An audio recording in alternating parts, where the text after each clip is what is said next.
তোমাদের মধ্যে একটা প্রশ্ন কয়েকদিন পর্যন্ত আমার মাথায় ঘুরপাক খাচ্ছে, কিন্তু করতেছি না। আজকে প্রশ্নটা করলাম, বৃষ্টির ভিতরে দাঁড়ায় দাঁড়াই প্রশ্নটা করতেছি। দয়া করে আপনারা কমেন্টসে বলবেন, আমার এই প্রশ্নটার উত্তরটা দিবেন। আমাদের বাংলাদেশে বলেন আর সারা দুনিয়াতে বলেন, মুসলমান যারা আছে তারা হাদিস, কিতাব, কোরআন সবকিছু বিশ্বাস করি 100%, যেহেতু মুসলমান। আলেমরা যত ওয়াজ করে সবাই বিশ্বাস করি। যদি বিশ্বাস না করতাম তাহলে লক্ষ লক্ষ মানুষ আলেমদের ওয়াজে যাইতাম না, মাহফিলে যাইতাম না।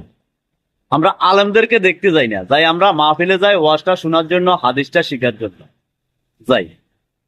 তো বাংলাদেশে যে জামাত ইসলাম নামের একটা দল আছে, ওইটাকে কেন পছন্দ করি না, ওইটাকে কেন ভালোবাসি না? যেহেতু ওদের মাধ্যমে আমরা হাদিস, কিতাব সবকিছু জানতে পারি, সবকিছু বুঝতে পারি, তাহলে ওদেরকে কেন, ওই যে জামাত ইসলাম একটা দল আছে ওইটাকে কেন পছন্দ করি না? এই কারণে বলছি, দয়া করে আপনারা কমেন্টসে জানাবেন যদি জেনে থাকেন। আর যারা আমার ফেসবুক পেজে দেখেন দয়া করে পেজটা ফলো করবেন, আর যারা ইউটিউবে দেখেন দয়া করে সাবস্ক্রাইব করবেন।